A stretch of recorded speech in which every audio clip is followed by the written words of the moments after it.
What's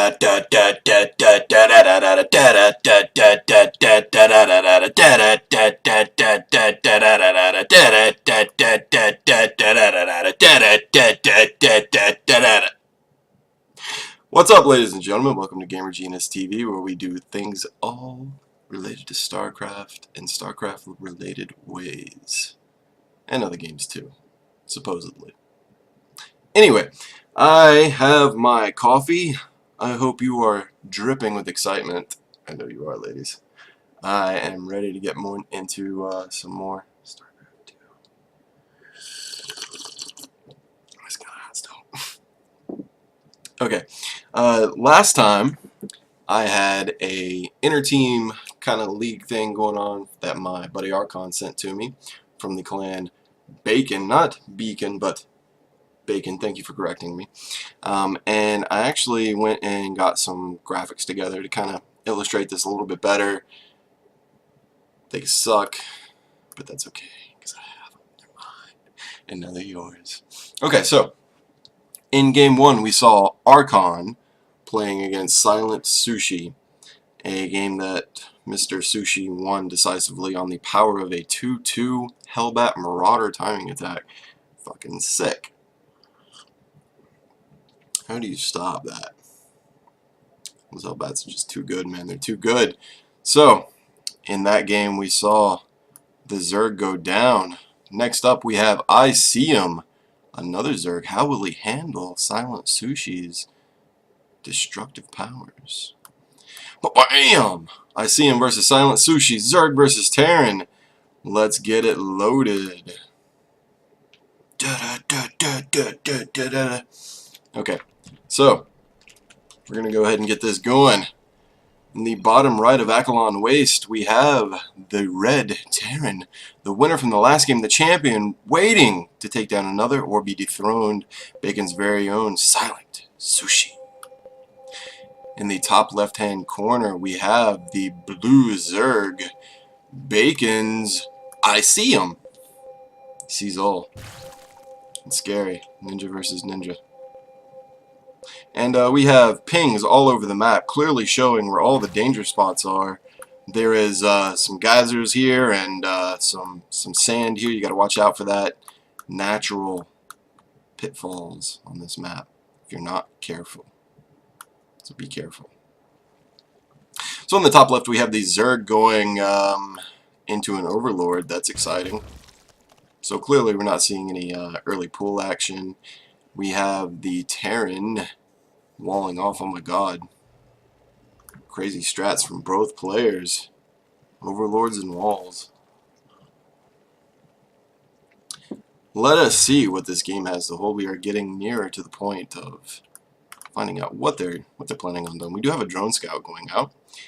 Both the Overlords, of course, going down to, or at least one Overlord going down to scout. This Overlord is coming down to look for any kind of proxy racks for proxy reapers. You don't see that as much anymore, but clearly, as he knows his opponent, he is clearly capable of it.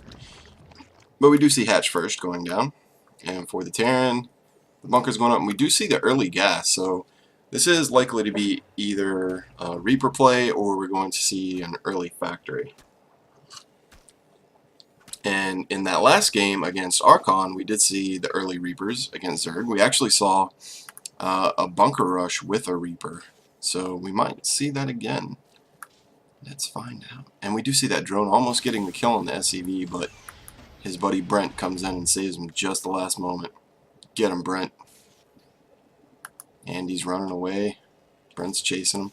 And of course, you know, this is a little bit of lost mining time, because he's having to pull off the line an extra SCV, but it's not that big of a deal.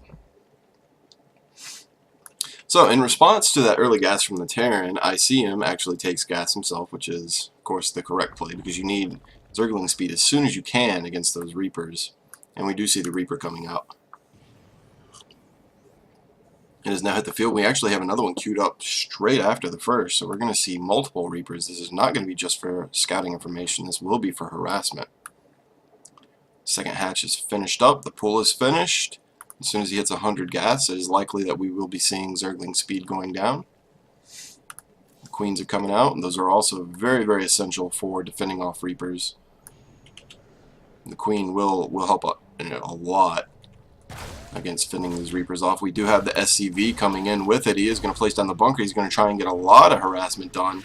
But we have six Zerglings out on the field now. They're going to shut down this bunker very quickly. The SCV does die. However, the Reaper does make it into the main, and he is going to start going after some drones now. Kaboom, kaboom, kaboom. Why you running, dog? Why you running? Get back here. Oh, the mineral walk into the attack move. Down goes the Reaper.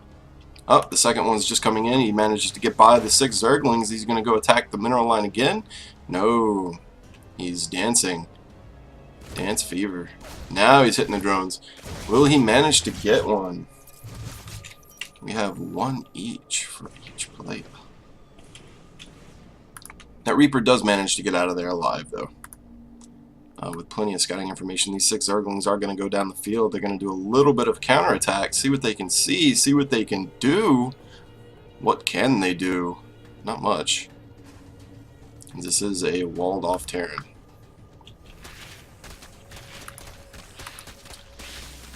The Reaper's going to get up in here. He's going to push these back now. There's no way they can take down that wall before they all get murdered by the Reaper.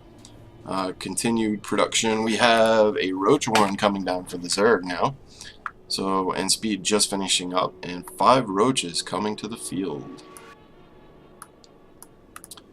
We see Sushi started a Hellion. I just saw that. He started a Hellion up there, but it seems like he's going to want to double produce them, so he's going to switch it over onto the Barracks Reactor. That way he can get 2 Hellions out at one time.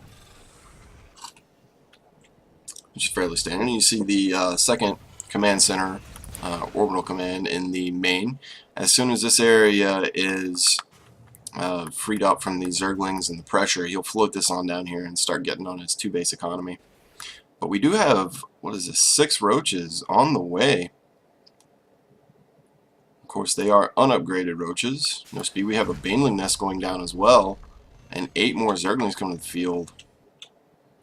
This could be bad for Silent Sushi, since there's not a whole lot these Hellions are going to be able to do to stop these Roaches. However, with this wall and these 2 Marines, they will... Oh, and the Marauder just hit the field as well. That's going to help a ton. These 2 Hellions do get taken down. That bunker's not likely going to be able to finish off with these Roaches out here putting on the pressure. And we do get a repair on this wall. So many SCVs over here ready to repair it.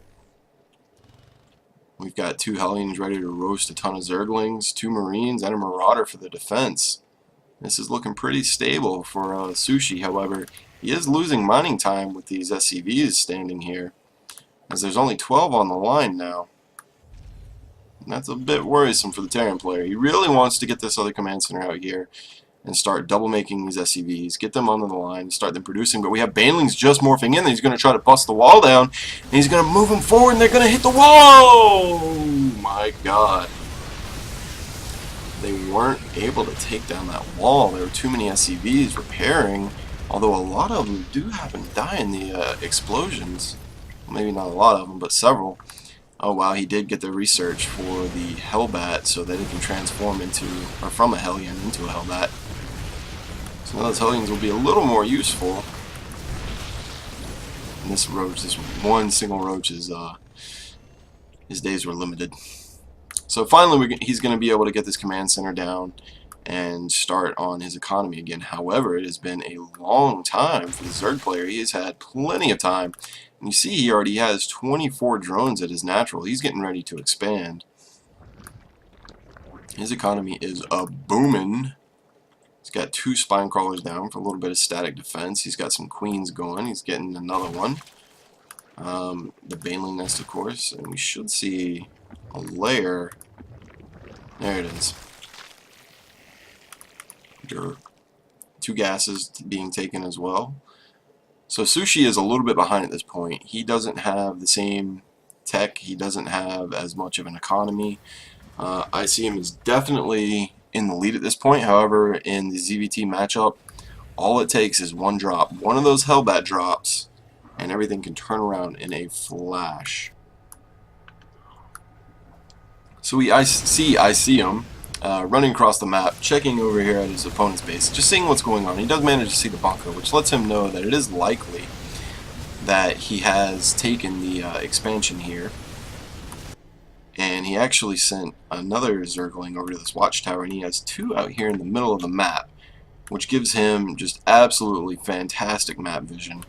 We do see the double eBay starting research. He's getting +1 for his bio. Very, very good. So things have mostly stabilized at this point. The early harassment is done.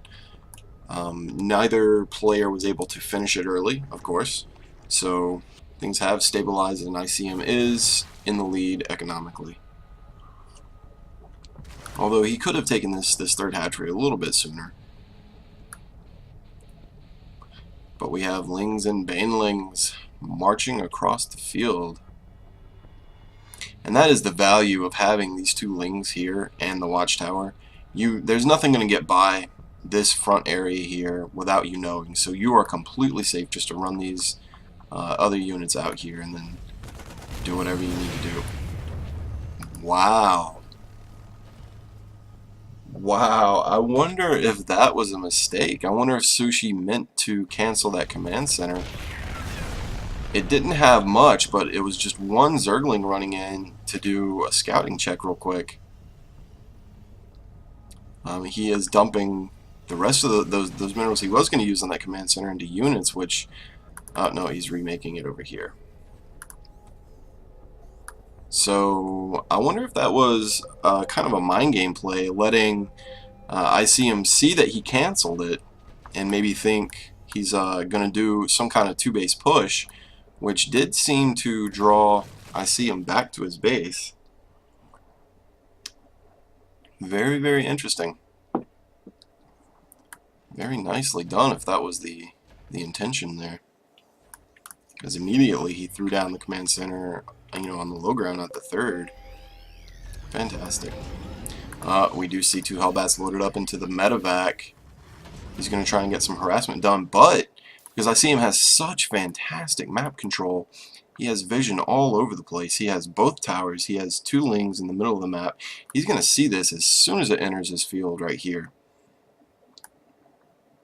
So he can already see that this is coming, and he can make his preparations.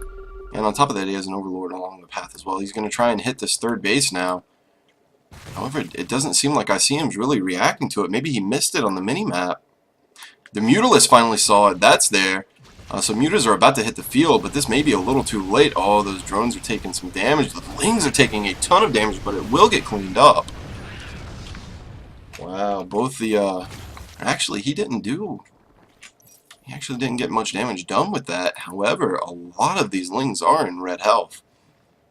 So you just kind of see the damage that Hellbats are able to do against light units right there, even though they weren't able to get a lot of drone kills.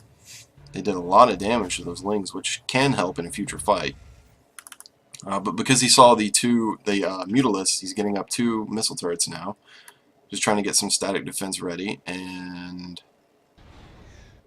is it just those 2? Okay, he's got 2 on his other mining base as well. Those are the important ones. Bane speed is finished. We have an Overseer coming in, probably just to watch out for Widow Mines, because those would be devastating in this. Widow Mines just do a ton of damage against light units as well. So we have the pack of Mutalisks moving in now. He's going to be able to get a free reign over this 3rd because he just walked right past these 2 missile towers.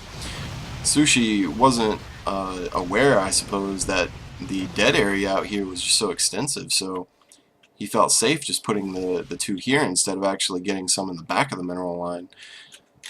So he does manage to kill off a good, let's see, what was it, 5 SCVs in that attack right there. He's going to move in, he's going to get this add-on. These 2 Marines aren't enough to deter him. He's focusing those 2 down. He should be able to take off this reactor, though. And we see that he's moving in with his Lings and Banelings into the front. However, there's just too many Hellbats there. He's not able to penetrate that. And the pack of Marines coming in, they're going to force these Mutalisks away. So all in all, that was decent damage done by ICM. He's getting some good harassment in, and he's got a flank out here, so he's able to continually pressure. Holy shit! Okay, so it looks like he's going to go for that Baneling bust now. He just wants to burst through this wall, take down what he has here, because he knows that he's able to just continue to harass with these Mutalisks and draw Sushi's attention away from it. It says no concussives. So I suppose there's no concussive shells on his Marauders, but that's not going to play too big of a factor. These Mutalisks are going to get in. They're going to do a ton of damage, but so are these Lings and Banelings. They're just going to crash into this wall. They're not even hitting the wall. They're going around it, straight into all those Hellbats. And these Marauders, they get wiped up. Oh my god, there's so many Mutas now. These SCVs are getting murdered out here, but they're going to be forced away by all these Marines. However, he was able to get another 10 SCV kills, crippling the economy of Sushi. This is not what he wanted. And of course, you know, he's going to need to get some more missile turrets up in the back of his line. He does finally get some up here on the high ground to protect his E-bays and to protect the rest of his tech in his main. And Sushi is moving out now. He knows his economy was hurt badly in that attack. He has to get out there and push, make a good final effort. But the constant harassment from these Mutas is just, they continually draw him back. He just doesn't want to go into a base trade scenario with them just because they're so fast. And you see in the meantime that ICM is just taking over the left side of the map, just getting creep spread everywhere, getting bases all over the place, continuing his harassment of Sushi's third, or his natural, no, third. So he is just having a very, very difficult time establishing any kind of economy. His main is completely mined out. His natural is very nearly mined out. This third base is absolutely critical for Sushi to hold at this point. And he just doesn't have much of an army to keep it. He does have you know, a good bit of Marines as well, but even 2-2 Marines with stem can't be everywhere at once. And that's what I see him as forcing him to do.